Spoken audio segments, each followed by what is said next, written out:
Hey everybody, welcome back to G-Dub's Point of View. I'm your host G-Dub. We are here for day 15 of the G1 tournament, and this is the 20th episode of my podcast, which, man, we came up on it pretty quick. So I want to thank everybody that's checked out any one of these videos. It's just a whole lot of fun to make these, and I appreciate any kind of support I can get. Overall, I thought this card was pretty good for the actual matches that were presented. I thought there was quite a few, and actually one of the earlier matches was probably my second favorite of the night, if not my favorite, which was a good change of pace, because usually the main event's my favorite and the semi-finals my second favorite, or those kind of flip, but to have an early match be one of those two is kind of nice.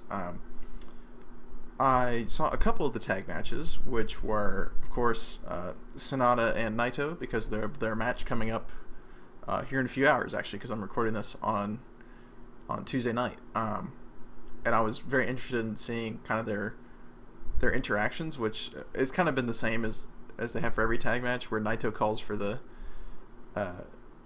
salute and Sonata doesn't give it to him, but this time he actually went for it, and then they both went to attack each other, and then kind of had like a nice little stare down, and Sonata walked off, like friendly competition almost. So that match tonight will be killer. And then I watched the other tag match or a little bit of it, of Yano and Kenny. Number one, because I wanted to see how Kenny's lip was, and he's got it all stitched up. He's got like 6 stitches, but he looks okay. And yeah, of course, they're gonna have just a hilarious match, and it could either be something super serious, or it could be something very similar to last year of just the complete comedy match, which would be great. But yeah, that's all the tag match notes I had. First match of the night for tournament action was Yoshihashi versus Bad Luck Fale. I enjoyed this match. I didn't think it was too bad. It was probably my least favorite of the night, but I think it had some promise. Of course, there was early interference spots. Like, it's kind of a couple of matches, Low has kind of been either taken out or, just hasn't been that big of a presence until the end, and this time they went after him immediately. Low immediately grabbed his foot and then ended up hitting a suplex on him. Like, it was quick. And then, of course, Fale starts dominating the match early. It's only an 8.5 minute match. It's nothing crazy. But Fale dominates early, just big man landed on him. But Yoshihashi was actually pretty impressive in this match. He started looking pretty strong. He had good fire, like good babyface fire for once. The crowd was getting on his side. They wanted him to win. And I thought that was actually a good step in the right direction, especially how well he's actually done this whole tournament. This is definitely, even though Fale is such a big heel right now, to have Yoshihashi actually be able to get cheered and people, and he's got actual like babyface fire for once is nice to see. Of course, it comes down to the finish, and Yoshihashi, doesn't even look like he's gonna win, and then he goes up top or I think he goes up top, but he's on the offense, and then Tama comes out and just swings the chair at him and gets DQ'd. Then he hits the ref and hits all the young boys, and then he's chasing people outside the ring, hitting people with chairs. And of course, the controversial spot right now is that there was a fan that was apparently heckling kind of all night, and he went over to him and like grabbed him by the shirt, which people are still trying to figure out if it was a work or not. Which from what we can tell, it wasn't. It wasn't a work, it was a shoot, but it's kind of hard to tell. But apparently the fans around were happy because that guy finally shut up. But, of course, there's been disciplinary action taken against Tama, so I don't actually know what that means. I don't know if he's going to have to forfeit his match tonight or his next 2 matches. I don't know what the situation is. So I'm curious to how that goes, but yeah, it was, same DQ finish. Yoshihashi gets the win. Nothing too serious, but I thought Yoshihashi actually showed some promise, which is good for the future. Now, the second match of the night was Hangman Page and Minoru Suzuki. I absolutely love this match. This is definitely the one I was talking about. This is probably my second favorite match of the night, if not my favorite, in contention with the main event. Of course, this just got out to an insanely hot start where Paige just gets in the ring and just immediately goes after Suzuki, and they just start getting after it. I thought that was great. Of course, Hangman is just crazy, and drags Desperado and Suzuki over by the stage and gets up at the top part of the stage and hits his perfect moonsault off of it, doing some Ibushi shit. Still got the vested bandana on and everything. But it was great. And then, of course, eventually Suzuki finds that arm and starts focusing it, and then starts throwing barricades on Paige and throwing chairs at him and just having a great time. But Paige is a big crowd favorite now. He was getting big, especially after the moonsault and after he made his comeback. He was getting big chants. I'd love to see it. Of course, the match just continues with Suzuki just wrenching on Paige's arm, and there's a couple points where he kind of looked pissed off and started getting in there and banging with Suzuki, and he looked like a star. He just looked like a guy like that. He looked like an Ishii type, a Suzuki type, any of the Bruiser style type. He's just in there banging, like he's getting hit. Sure, he's selling really well because of course it's Suzuki, but he's getting his shots in, and Suzuki, to his credit's helping him out. Of course, the finish was great. Suzuki has Paige on the apron, or they both get on the apron. Suzuki attacks him, gets to the ring, goes for a run off the ropes attack. Hangman hits a beautiful buckshot lariat and just whips Suzuki with it. Goes for the rite of passage setup. Suzuki counters into a sleeper, goes for the gotch pile driver, and as soon as you think he's going to start lifting him up, Hangman immediately picks up Suzuki, hits a rite of passage, gets the pinfall over Minoru Suzuki. It was a great finish. I mean, Paige is made now. Of course, he only has 3 wins, but he could potentially get a 4th on the final night. But getting 3 wins and especially a pinfall over the likes of someone like Minoru Suzuki, that's so huge for him. And for him to be getting the big cheers all match, and the crowd's so happy to see him win, he's made now. He's a star. And there's no denying he's never coming back from this. This was his chance, like especially these first 8 matches, or I guess 8 of the 9. This was his make or break, and I think I said that in my predictions video. This was the make or break for him. He was either going to make him a star in Japan, or he's going to come back and just be a normal mid-card guy in Ring of Honor, and maybe potentially leave for NXT because he has the look for him. But now that he's made, I think he enjoys it. He enjoys hanging with the boys, and it's a fun world for him to be in right now, and I think he's especially after this and the crowd receiving him so well and him performing up to the level I knew he could, I think he's going to be content for a while, and definitely he's going to be a top player. But it was just a huge win, and because of the ramifications and the way it was, the story was told through the match and how the crowd received the match, this definitely was my second favorite, or my favorite of the night. Third match was Jay White versus Togi Makabe. I thought the match was okay. Nothing crazy. It's definitely my 4th favorite. Nothing serious.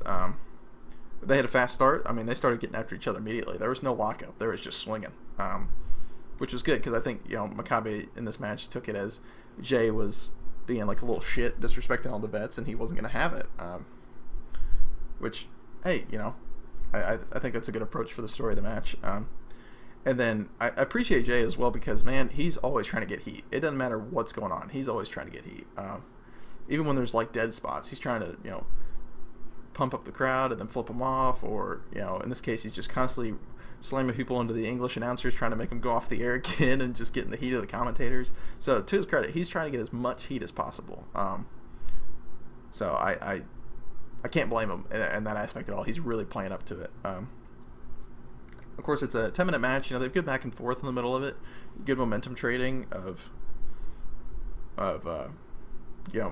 Jay would have the offense and Makabe would counter a big move, and so he'd have the advantage for the next 2 minutes, and then Jay would counter something. So they had good back and forth. Good strike trades because they both can hit hard. And it's kind of fun to see Brickwall Makabe come out every now and then.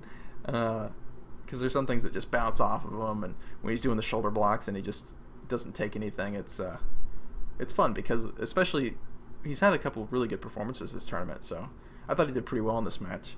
And then of course there's another good heel ref spot, which he hasn't really done lately, and so it wasn't as serious as bad, I think, as some of the ones he's done before. So I thought it was a good way to protect Makabe, of course, and keep up the the Jay super heel character.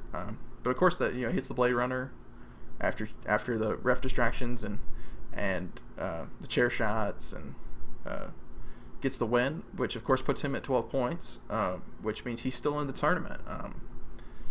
And any loss was going to take him out, but he's still in. He's still in contention to win the block, which is very impressive. I mean, I don't think they're going to end up going the Kenny Omega route with him, but it's very potential. It's very likely that could happen.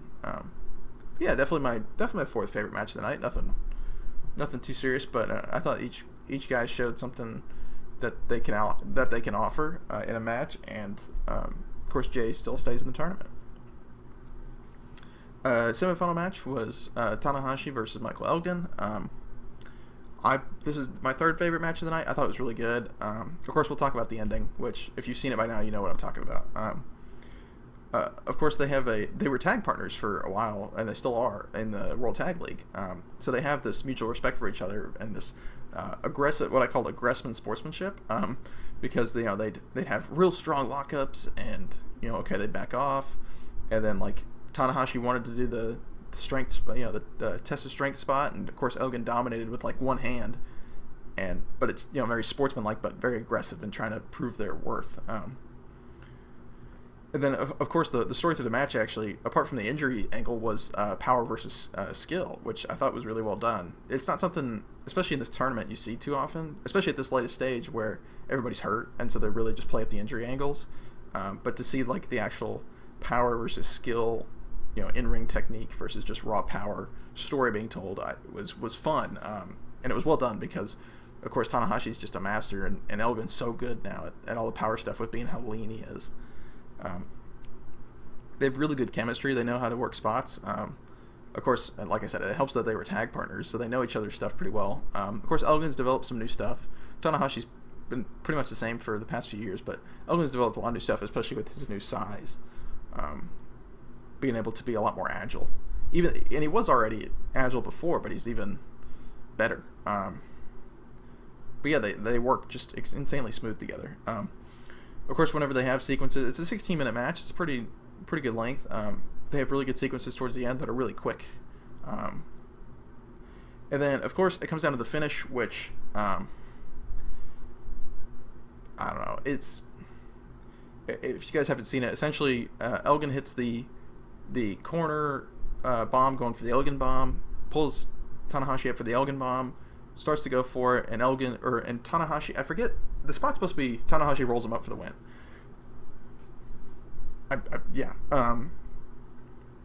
It comes down, and I don't know whose fault it was really, but someone's supposed to grab onto something, and then I think it's Tanahashi has to grab Elgin's leg, and Elgin has to hold on to Tanahashi while they roll through.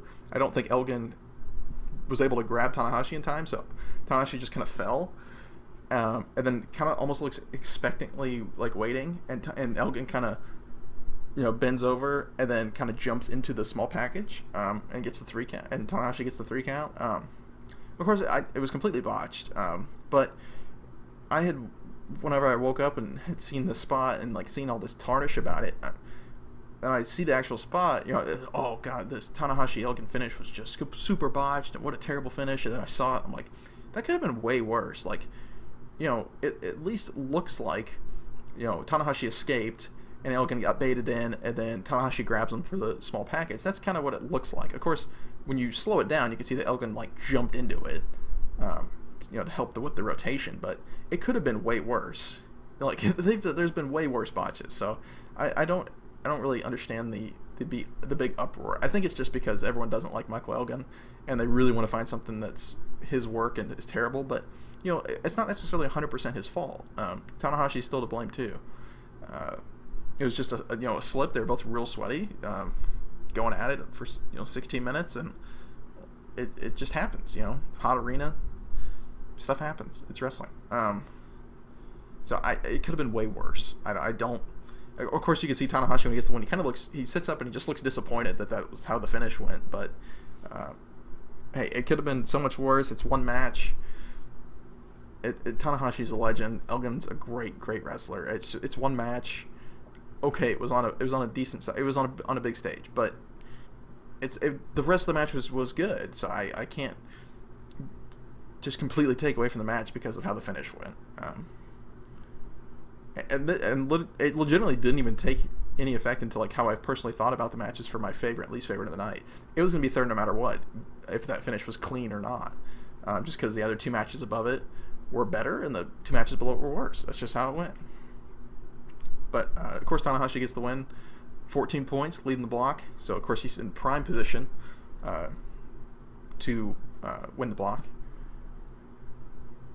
And the main event, of course, was Kazuchika Okada versus Evil. Of course, a rematch from their fantastic match last year at G127, where Evil got the big win and challenged for the heavyweight title at King of Pro Wrestling in the fall. I thought this was a good change of pace. I thought this was a really good match. This is either tied for favorite or my second favorite over the Suzuki Paige match. I thought this was another great match. I think this is probably on par with their King of Pro Wrestling match. I definitely do think that something happened last year, and maybe it was just the shock factor of Evil winning that sent that match, because now they've had 3 singles matches, that sent that match over the top between this one and the heavyweight title match. But of course, early on they were already hitting big moves. Like Okada hit his neck breaker like a minute and a half in, and usually he doesn't do that until 8-10 minutes in. So they were hitting some big moves early. And then also after, they go on the outside, and of course Evil has the advantage and jams Okada's neck with a chair on it up against the ring post, and so he automatically has the early advantage, and he had a ton of offense early. These guys had a really good trading of advantages as well. Lots of momentum trading back and forth, and Okada's matches kind of work like that because of how good his spots are. Of his dropkick can come out of nowhere, his flapjack can come out of nowhere, so his matches are really good for that.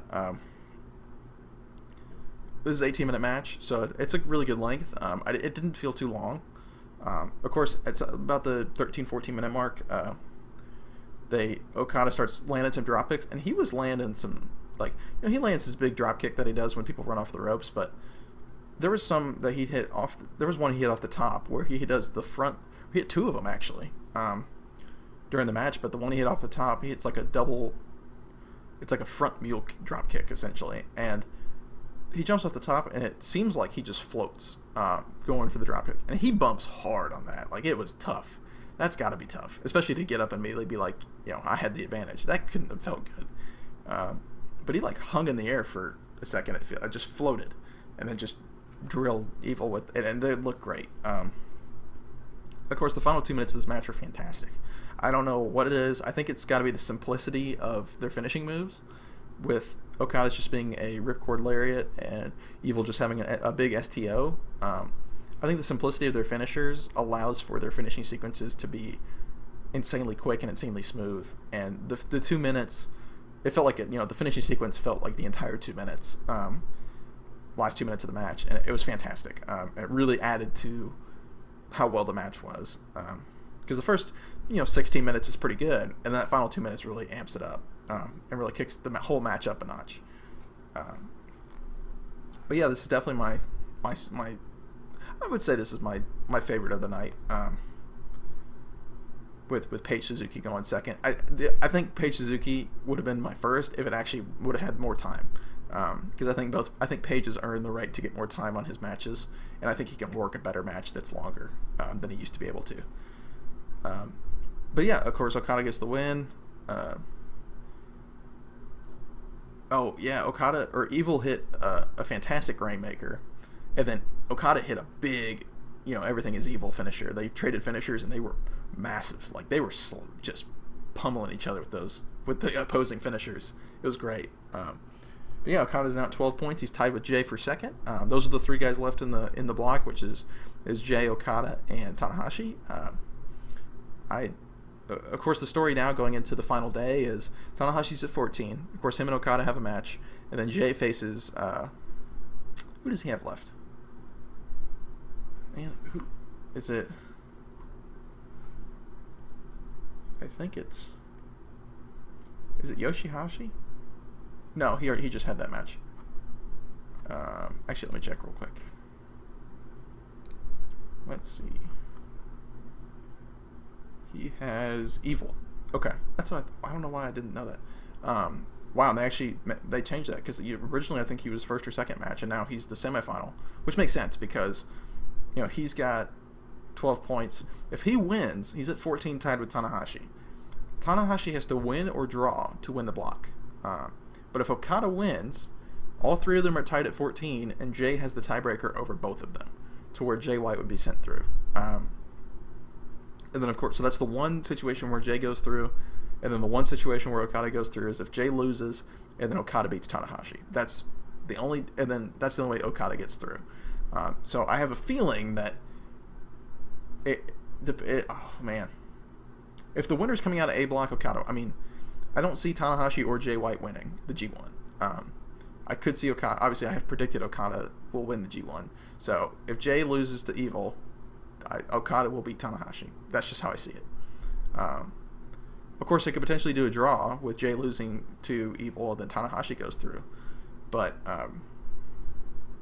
yeah, I think that's my safe bet would be if Evil wins against Jay, Okada beats Tanahashi. But if you want your G1 winner to come out of the B block between Ibushi, Kenny, or Naito, it doesn't matter who goes through. So you could have if Jay beats Evil at that point, I think Jay goes through. Man, it's really cool. I mean, because I think all three of those guys would be great in the final.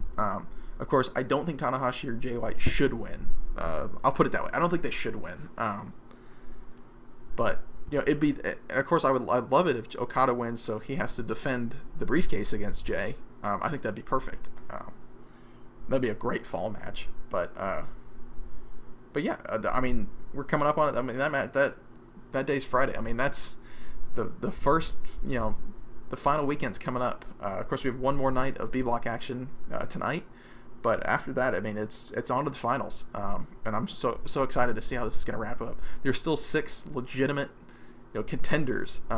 It might drop down to 5 after tonight, but in the A block, there's 3 legitimate people that can come out of the block, which I think is great. Because sometimes it ends up just being 2 going into the final day, so you kind of just know, okay, there's 1 match to watch. But this one, there's 2 really, and then potentially another 2 on Saturday. But yeah, that'll do it for this video. Again, thank you guys so much for making it to this point. If you're watching, I really appreciate all the support and all the views and everything, and all the likes that you guys are leaving. I appreciate it. I know this video is a little delayed, and I apologize for that. But just had some stuff, school going on, and tests coming up and everything, so I just couldn't get the video out in time. But this will be up on Wednesday morning, or midday of Wednesday, whenever it's actually going up. Because my upload speed is terrible, so there's really no telling when it's actually going to go up. But yeah, and so the B block day will air. I'll try to catch it